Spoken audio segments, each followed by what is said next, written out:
ਵੀਰ ਜੀ मैं दो क्वेश्चन आपके नाल गल करना चाहता। पहला शब्द आपने मैं साडे नाल विचार की प्रेम पटोला तैशा दिता दिटन को पत बेरीरा। जनरली असी जब भी सहज पाठ साहब के भोग पैने होन अखंड पाठ साहब के भोग पैने होन तो असी रुमाला साहब गुरु साहब को भेंट करते हैं तो जनरली भाई साहब को कहते हैं भाई साहब यह शब्द पढ़ दिओ। तो जिस तरीके नाल आपने हुणे शब्द का अर्थ समझाया उस हिसाब नाल वो ओकेजन गलत है या ये शब्द उस वक्त पढ़ना गलत है या वो जो उस वक्त जो माहौल बनया होया उस हिसाब नाल जो मेरी अपनी मत है उस हिसाब नाल है कि मैं गुरु की पट टक्कर लगा या गुरु मेरी पट टक रहे ने। ਇਹਦੇ ਬਾਰੇ ਥੋੜਾ ਕਲੀਅਰ ਸਮਝਾਓ ਮੈਨੂੰ। देखो ये बहुत भारी साड़ी गलती है कि असी गुरु ग्रंथ साहब उत्ते रुमाला चढ़ा रहे हैं तो सोच रहे हैं मैं तेरी पत टक रहा तू मेरी टक। असी गुरु ग्रंथ साहब की पत रख सकते हैं? गुरबाणी की तो पत लुटी नहीं जा सकती। क्यों? क्योंकि गुरबाणी अंदर सानू सिखाया गया है गुर का बचन बसै जी नाले, जल नहीं डूबे तस्कर नहीं लेवै भा ना साके जाले, ना अग साड़ सकती है ना कोई लुट सकता है। तो यदि तो पत लुटी नहीं जा सकती, सच सच ही रहता है ना, तो ओनू की टकना है। तो फिर जनरली ये शब्द क्यों पढ़िया या पढ़ाया जाता है? हाँ जी, जेड़े करते हैं उन्होंने पूछना पेगा क्यों पढ़ते हो। तो बेसिकली वो ओकेजन गलत है मतलब उस ओकेजन ते पढ़ना भरम है, अज्ञानता है कि मैं पल्ला चढ़ान लगा हुण मेरी पत रखो, है ना। जद कि बाणी प्रेम पटोला किनू कहती है? फर्ज करो कबीर साहब कहते हैं तन्ना बुनना सब तजियो है कबीर, तो असी पूछांगे ना क्या कबीर ने तन्ना बुनना छोड़ दिया?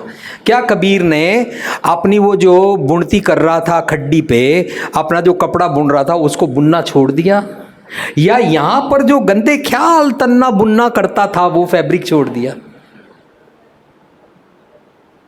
बाणी समझाएगी। कबीर साहब कह रहे ने मैं इत्थों जेड़े भैड़े ख्यालों की प्लैनिंग बनांदा सी जैसी रच रच बांधत पाग, मैं प्लानिंग बना के एक एक डिजिटल कदम डिटेल बनाता सी।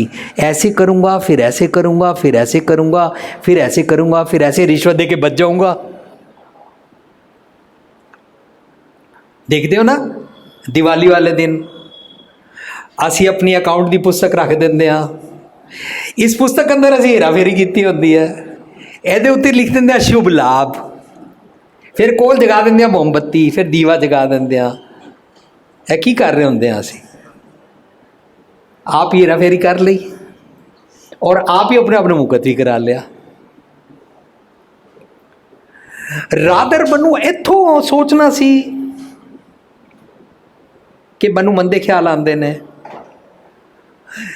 या तो भाई साहब जी उन्होंने समझान के इस मौके पर पढ़न वाला नहीं है, असी सब जगह खड़े नहीं हो सकते, ना मैं सेवियर हाँ ना मैं कोई कौम का बचाण वाला मसीहा हाँ।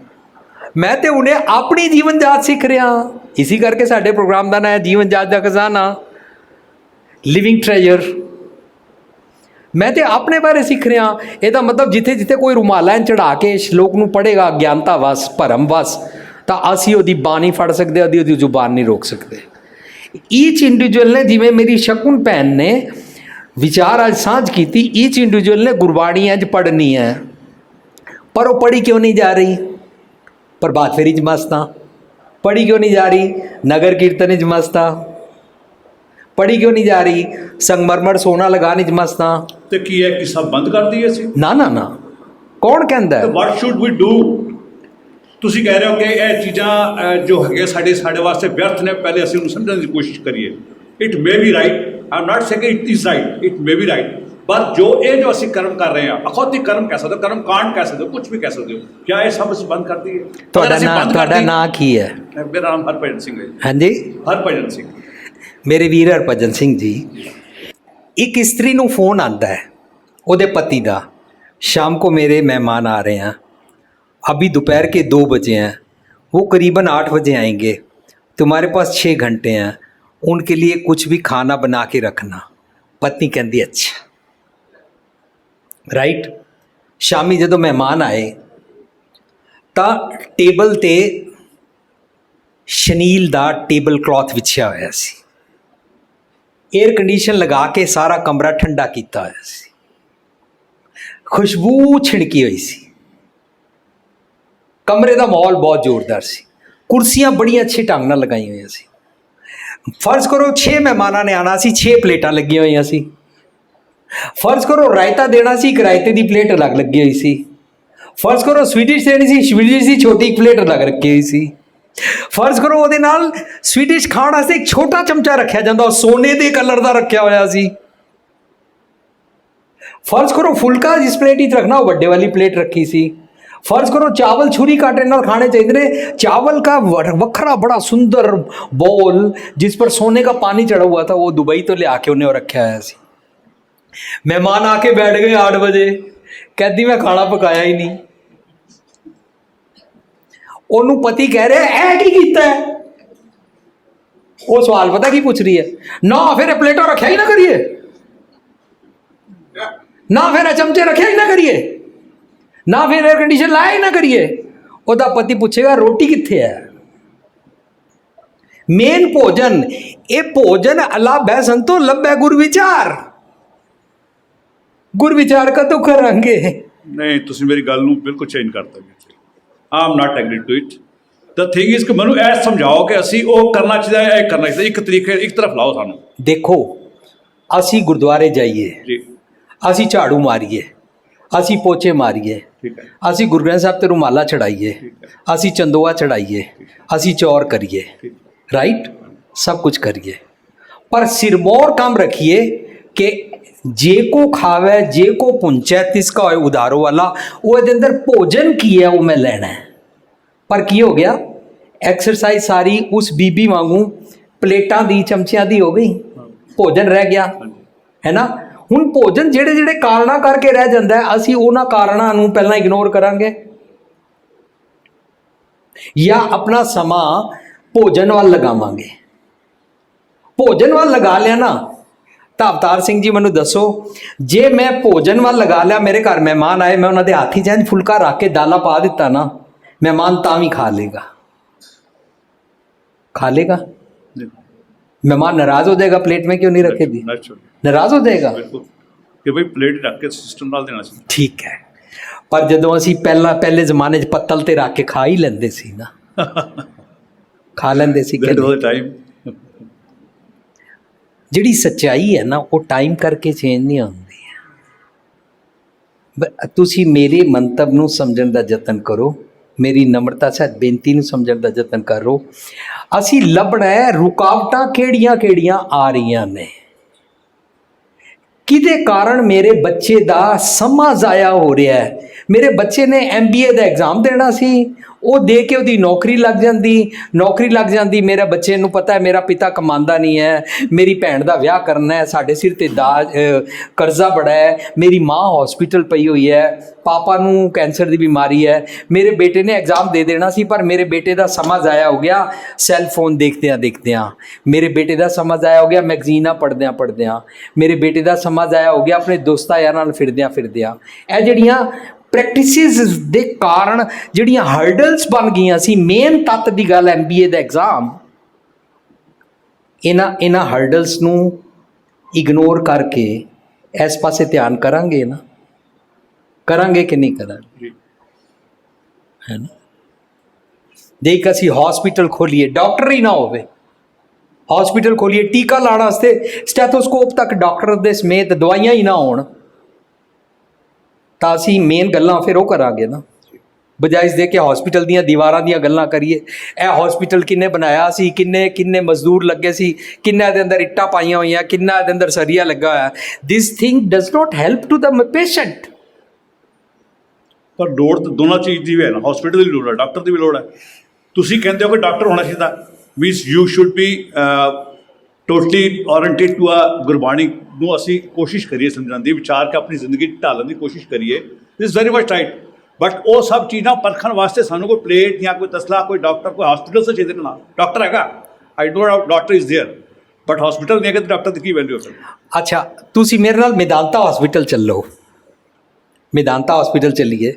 ਫਰਜ਼ ਕਰੋ ਮੇਦਾਂਤਾ ਹਸਪੀਟਲ ਵਿੱਚ 200 ਪੇਸ਼ੈਂਟਸ ਇਸ ਵੇਲੇ ਨੇ, 200 ਚੋਂ ਮੰਨ ਲਿਆ 40 ਪੇਸ਼ੈਂਟਸ ਆ ਰਹੇ ਨੇ ਐਮਰਜੈਂਸੀ, या 40 पेशेंट्स ਐਮਰਜੈਂਸੀ ਦੇ ਪਕੜ ਲਈਏ ਜਾਂ ਟੋਟਲ 200 ਪੇਸ਼ੈਂਟਸ ਨੂੰ ਪਕੜ ਲਈਏ ਔਰ ਅਸੀਂ ਉਹਨਾਂ ਨੂੰ ਪੁੱਛੀਏ, ਇੱਕ ਕਹੇਗਾ ਮੇਰੇ को लंग्स की बीमारी है, दूसरा किडनी की बीमारी है, तीसरा कहेगा कैंसर है, चौथा कहेगा मेरा कोलन गड़बड़ है, पंजवां कहेगा मेरी किडनी फेल हो गई है। ਅਸੀਂ ਉਹਨਾਂ ਨੂੰ ਕਹੀਏ तुमको पता है अस्पताल किसने बनाया है?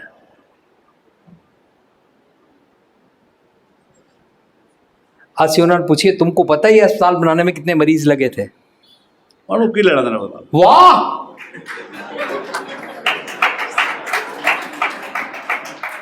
ਅਸੀਂ ਉਹਨਾਂ ਨੂੰ ਕਹੀਏ ਨਹੀਂ ਤੁਸੀਂ ਮੇਰੀ ਗੱਲ ਨੂੰ ਦੁਬਾਰਾ ਘੁਮਾ ਰਹੇ ਹੋ। ਇੱਕ minute mister Bhupinder Singh, I am telling you, doctor ਦੀ ਲੋੜ ਹੈ, ਡਾਕਟਰ ਬਗੈਰ ਗੁਜ਼ਾਰਾ ਨਹੀਂ। ਬਟ ਡਾਕਟਰ ਬੈਠੇਗਾ ਕਿੱਥੇ? ਡਾਕਟਰ ਵਾਸਤੇ ਹਸਪੀਟਲ ਚਾਹੀਦੇ ਨੇ, ਨਗਰ ਕੀਰਤਨ ਚਾਹੀਦੇ ਨੇ, ਗੁਰੂ ਸਾਹਿਬ ਦਾ ਚੌਂਟ ਸਾਹਿਬ ਚਾਹੀਦਾ ਹੈ, ਗੁਰੂ ਸਾਹਿਬ ਦੇ ਰੁਮਾਲੇ ਸਾਹਿਬ ਚਾਹੀਦੇ ਨੇ, ਗੁਰੂ ਘਰ ਦੀ ਸੇਵਾ ਚਾਹੀਦੀ ਹੈ, ਪੋਚੇ ਚਾਹੀਦੇ ਨੇ, ਝਾੜੂ ਚਾਹੀਦੇ, ਸਭ ਕੁਛ ਚਾਹੀਦਾ ਹੈ। ਉਹਦੇ ਨਾਲ ਨਾਲ ਗੁਰੂ ਸਾਹਿਬ ਦੀ ਨੌਲੇਜ ਗੇਨ ਕਰਨਾ ਵੀ ਚਾਹੀਦਾ। ਦੋਨਾਂ ਚੀਜ਼ਾਂ ਦੀ ਲੋੜ ਹੈ, ਇੱਕ ਚੀਜ਼ ਨੂੰ ਨਹੀਂ ਕਹਿ ਸਕਦੇ ਤੁਸੀਂ। ਇੱਕ ਮੇਰੀ ਰਿਕੁਐਸਟ ਹੈ ਕਿ ਮੈਂ ਹਾਲਾਂਕਿ ਹੋਰ ਕੋਈ ਬਹੁਤ ਗਲਤ ਟਾਈਮ ਤੱਕ ਆ ਰਿਹਾ ਤੁਹਾਡੇ ਨਾਲ, ਬਟ ਜੋ ਮੈਂ ਗੱਲ ਕਰ ਰਿਹਾ ਉਹਨੂੰ ਪਲੀਜ਼ ਥੋੜਾ ਐਕਸਪਲੇਨ ਕਰੋ, ਪਲੀਜ਼, ਮੇਰੀ ਰਿਕੁਐਸਟ ਹੈ। ਤੁਸੀਂ ਆਪਣਾ ਨਾਮ ਦੱਸੋ। ਮੇਰਾ ਨਾਮ ਹਰਭਜਨ ਸਿੰਘ ਹੈ। ਹਾਂ, ਹਰਭਜਨ ਵੀਰ ਜੀ। ਮੈਂ ਕੁਛ ਸੰਸਾਰ ਦੇ ਵਿੱਚ ਹੈ ਤਾਂ ਕੁਛ ਨਹੀਂ, ਨਾ ਕੋਈ ਕੁਛ ਹੈ, ਬਸ ਇਹ ਹੈ ਕਿ ਮੈਂ ਜੋ ਮਨ ਦੇ ਜੋ ਬੁਲਬੁਲੇ ਨੇ ਨਾ ਕਿ 50 ਕਥਾਵਾਚਕ ਦੀ ਮੈਂ ਕਥਾ ਰੋਜ਼ ਸੁਣਦਾ ਵਾਂ, ਸਪੋਜ਼ ਕਰੋ, ਪਰ ਮੈਨੂੰ ਅੱਜ ਤੱਕ ਇਹ ਗਿਆਨ ਨਹੀਂ ਹੋਇਆ ਕਿ ਕਿਹੜਾ ਕਥਾਵਾਚਕ ਕੀ ਕਹਿ ਰਿਹਾ ਔਰ ਕੀ ਸਹੀ ਕਹਿ ਰਿਹਾ, ਕਿਹਨੂੰ ਫੋਲੋ ਕਰਨਾ ਚਾਹੀਦਾ, ਕਿਹਨੂੰ ਨਹੀਂ ਕਰਨਾ ਚਾਹੀਦਾ। ਬਸ ਇਸ ਦੁਬਿਧਾ ਵਿੱਚ ਫਸਿਆ ਔਰ ਮੈਂ ਕੁਝ ਕਰ ਨਹੀਂ ਪਾ ਰਿਹਾ। ਮੈਨੂੰ ਇਸ ਗਿਆਨ ਦਾ ਇੱਕ ਰਸਤਾ ਮਿਲਿਆ ਕਿਤੋਂ ਕਿ he is the right man, I should follow him. ਇਹ ਮੇਰੀ ਸਮੱਸਿਆ ਹੈ ਔਰ ਇਸ ਸਮੱਸਿਆ ਨੂੰ ਦੂਰ ਕਰਨ ਦੀ ਬੜੀ ਕੋਸ਼ਿਸ਼ ਕੀਤੀ। ਮੈਂ ਦਰਬਾਰ ਸਾਹਿਬ ਦੇ ਹੈਡ ਗ੍ਰੰਥੀਆਂ ਨੂੰ ਵੀ ਗੱਲ ਕਰਕੇ ਦੇਖ ਲਈ, everybody was right at his own place. ਮੈਂ ਕਹਿ ਰਿਹਾ ਕੋਈ ਗਲਤ ਨਹੀਂ, ਸਾਡੇ ਜਿਤਨੇ ਵੀ ਪ੍ਰਚਾਰਕ ਨੇ ਦੇ ਆਰ ਵੈਰੀ ਵੈਲ, मतलब इतना ज्ञान का सागर नहीं, कोई अंतर नहीं है, लेकिन सही रास्ता कोई नहीं दिखा पा रहा। वेरी रिक्वेस्ट है। ठीक, हरभजन सिंह जी, ਅੱਜ ਦਾ ਜਿੰਨਾ ਸਾਡਾ ਪ੍ਰੋਗਰਾਮ ਹੋਇਆ 2 ਘੰਟੇ ਦਾ, ਇਹਦੇ 'ਚ ਤੁਸੀਂ ਮੈਨੂੰ ਸਟੇਜ ਤੇ ਅਥਾਰਟੀ ਬਣ ਕੇ ਕੁਝ ਮਨਾ ਕਰਨ ਬਾਰੇ ਸੁਣਿਆ? ਨਹੀਂ, ਆਈ ਗॉट ਵੈਰੀ ਬਿਗ ਥਿੰਗਸ। ਐਸੀ ਗੱਲ ਨਹੀਂ, ਗਿਆਨ ਦਾ ਪਾਤਰ ਤੁਸੀਂ ਦਿੰਦੇ ਹੋ, ਐਸਾ ਕੁਝ ਨਹੀਂ ਹੈ। ਹਾਂ, ਮੈਂ ਅਥਾਰਟੀ ਨਹੀਂ ਆ ਕਿ ਮੈਂ ਮਨਾ ਕਰਾਂ ਕਿ ਰੁਮਾਲਾ ਨਾ ਚੜਾਓ, ਮੈਂ ਮਨਾ ਕਰਾਂ ਕਿ ਤੁਹਾਡੀ ਡਿਊਟੀ ਲਗਾਈ ਹੈ, you are doing well, but the thing is ਕਿ ਜੋ ਮੇਰੀ ਸਮੱਸਿਆ ਹੈ ਨਾ, ਉਹਨੂੰ ਤੁਸੀਂ ਚਾਹੇ ਇੱਕ ਚਿੰਗਾਰ, ਇੱਕ ਮੈਨੂੰ ਗਿਆਨ ਦੀ ਰੋਸ਼ਨੀ ਪਾ ਦਿਓ ਕਿ to whom should I follow. ਬਾਣੀ ਹੈ, ਬਾਣੀ ਫੋਲੋ ਸ਼ੁਰੂ ਹੋ ਗਈ ਨਾ। देखो पाई ज्ञान की आई आंधी, सब है उड़ानी भ्रम की टाटी, रह न माया बांधी, आपे टाट उड़ जाएगा। ਹੁਣ ਤੁਸੀਂ ਕਿਹਾ ਕਰਮ ਫਿਲਾਸਫੀ ਦਾ, ਮੇਰੀ ਗੱਲ ਸੁਣੋ, ਤੁਸੀਂ ਬਾਣੀ ਦੀ ਗੱਲ ਕਹੀ ਹੈ, ਤੁਸੀਂ ਕਿਹਾ ਪਿਛਲੇ ਜਨਮ ਦਾ ਕੋਈ ਲੈਣਾ ਦੇਣਾ ਨਹੀਂ। ਸਾਰੇ ਗ੍ਰੰਥੀ, ਸਾਰੇ ਰਾਗੀ ਕਹਿੰਦੇ ਨੇ ਆਪਣਾ ਪਿਛਲਾ ਜਨਮ ਸੁਧਾਰ ਨਹੀਂ ਤਾਂ ਤੂੰ ਇੱਕ ਕਰਮ ਕਰ। ਬਿਲਕੁਲ ਗਲਤ ਨੇ। ਹਰਭਜਨ ਸਿੰਘ ਜੀ, ਤੁਹਾਨੂੰ ਬਰਥ ਰਾਈਟ ਹੈ ਕਿ ਤੁਸੀਂ ਉਹਨਾਂ ਨੂੰ ਮੰਨੋ, तो किनू फॉलो करें? मैनू बर्थ राइट नहीं है कि मैं कਹਾਂ वो गलत ने और मैं ठीक नहीं, मैं किसी को गलत नहीं कह रहा, मैं तो कह रहा तुसी भी ठीक हो भी सत्कारयोग ने, पर मैनू यह समझ नहीं आ रहा who is the right person. No one is right person like subject to वीर भूपिंदर सिंह। सारे ਅਸੀਂ ਭੁਲੇਖੇ ਪਏ नहीं, ਬਾਣੀ ਚੋਂ ਖੋਜਾਂਗੇ।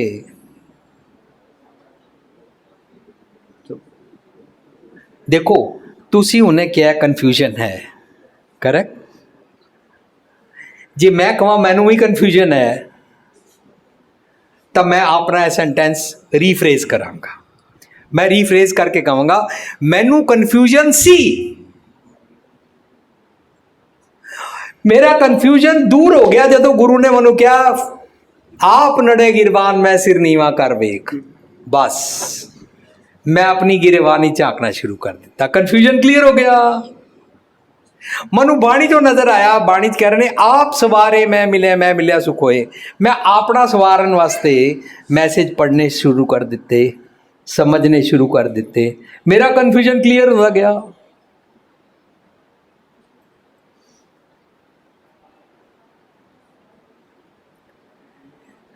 मैनू नहीं कहना पेगा कि रागी और भाई सारे कथाकार गलत कह रहे हैं, ना मनु कहना पेगा, ना मनु कहने की जरूरत है।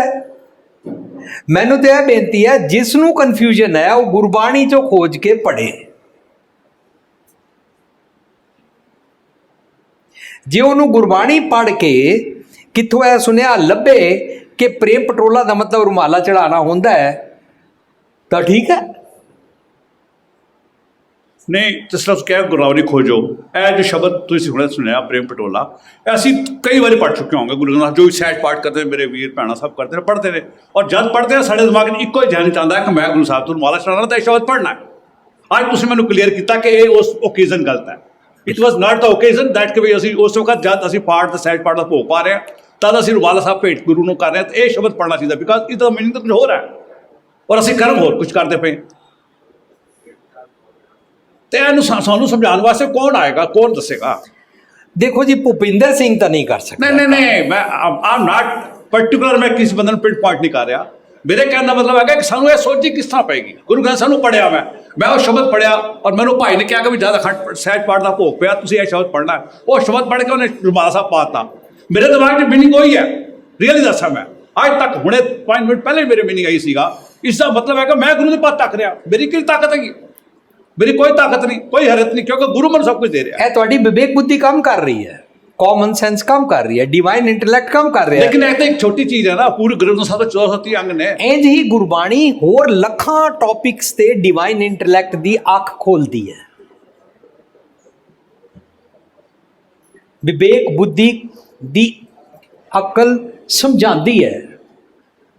ਮੈਨੂੰ ਗੁਰਬਾਣੀ ਚੋਂ ਵਿਵੇਕ ਬੁੱਧੀ ਸਮਝ ਆਈ। ਮੇਰੇ ਇਸ ਸਰੀਰ ਨੂੰ ਨਗਰ ਕਹਿੰਦੇ ਨੇ, ਹੈ ਨਾ? ਕਾਮ ਕ੍ਰੋਧ ਨਗਰ ਬੋ ਭਰਿਆ। ਮੈਂ ਠੀਕ ਕਹਿ ਰਿਹਾ? ਜੀ ਜੀ ਬਿਲਕੁਲ। ਮੇਰੇ ਸਰੀਰ ਨੂੰ, ਮੇਰੇ ਥਾਟ ਪ੍ਰੋਸੈਸ ਨੂੰ ਨਗਰ ਕਹਿੰਦੇ ਨੇ। ਮੈਂ ਇਸ ਨਗਰ ਵਿੱਚ ਰੱਬੀ ਗੁਣਾਂ ਦੀ ਕੀਰਤੀ ਕਰਿਆ ਕਰਾਂ। ਮੈਨੂੰ ਇਹ ਵਾਲਾ ਨਗਰ ਕੀਰਤਨ ਸਮਝ ਆਇਆ। ਮੈਂ ਸੜਕਾਂ ਦੇ ਨਗਰ ਕੀਰਤਨ ਤੇ ਜਾਂਦਾ ਨਹੀਂ।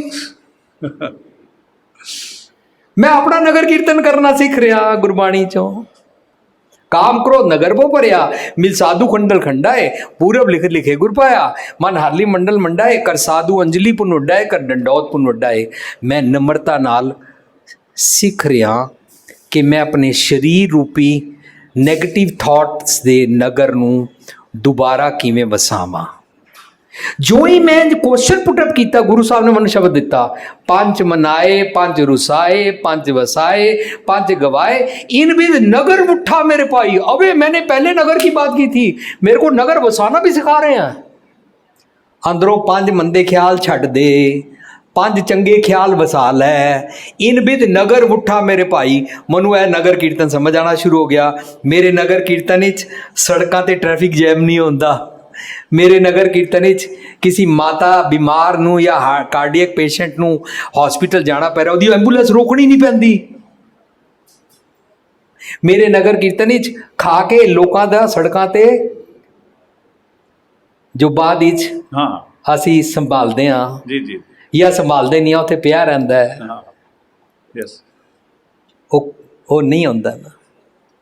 मैं अपना नगर कीर्तन सीख रहा। ਇਸ ਕਰਕੇ ਕਿਸੇ ਨੇ ਇੱਕ ਇੰਟਰਨੈਸ਼ਨਲ ਲੈਵਲ ਤੇ ਲੱਖ ਮੈਗਜ਼ੀਨਾਂ ਛਾਪੀਆਂ ਸੀ। ਮੈਨੂੰ ਕਹਿੰਦਾ, ਵੀਰ ਭੁਪਿੰਦਰ ਸਿੰਘ ਜੀ, ਤੁਸੀਂ ਗੁਰਮਤਿ ਅਨੁਸਾਰ ਨਗਰ ਕੀਰਤਨ ਦੱਸੋ ਕਿਹਨੂੰ ਕਹਿੰਦੇ ਨੇ। ਅਸੀਂ ਸਾਂਝ ਕੀਤੀ, ਉਹ ਆਰਟੀਕਲ ਉਹਦੇ 'ਚ ਆਇਆ। ਉਹ ਨਗਰ ਕੀਰਤਨ ਆਪਣਾ ਨਗਰ ਵਸਾਣਾ, ਆਪਣੇ ਨਗਰ ਦੇ ਅੰਦਰ ਅਵਗੁਣਾਂ ਦੀ ਕੀਰਤੀ ਕਰਨਾ। ਇੱਕ ਬੱਚਾ ਪੈਦਾ ਹੋਇਆ, ਪੈਦਾ ਹੁੰਦੇ ਬਲੱਡ ਕੈਂਸਰ ਹੋ ਗਿਆ। ਤੁਸੀਂ ਕਹਿੰਦੇ ਪਿਛਲੇ ਜਨਮ ਦਾ ਲੇਖਾ ਜੋਖਾ ਨਹੀਂ, ਉਸਨੇ ਕਿਹੜੇ ਗਲਤ ਕਰਮ ਕੀਤੇ ਨੇ ਜੋ ਇਸ ਕਰਮ ਚੋਂ ਭੋਗ ਰਿਹਾ। ਤੁਸੀਂ ਆਲ ਇੰਡੀਆ ਮੈਡੀਕਲ ਇੰਸਟੀਚਿਊਟ ਚਲੇ ਜਾਓ, ਉਹਨਾਂ ਨੂੰ ਪਤਾ। ਉੱਥੋਂ ਹੀ ਆਇਆ ਮੈਂ, ਉੱਥੋਂ ਹੀ ਮੈਂ ਦੱਸ ਰਿਹਾ। ਮੈਂ ਠੀਕ, ਮੈਨੂੰ ਬਸ ਇਹ ਥੋੜੀ ਸਮਝਾ ਦਿਓ ਪਲੀਜ਼, ਮੇਰੀ ਰਿਕੁਐਸਟ ਹੈ। ਹਾਲਾਂਕਿ ਮੈਂ ਸੰਗਤ ਤੋਂ ਮਾਫੀ ਮੰਗਦਾ। ਮੇਰੀ ਬੱਚੀ এনवायरमेंट ਤੇ ਅਮਰੀਕਾ PhD ਕਰ ਰਹੀ ਹੈ, ਰਾਈਟ।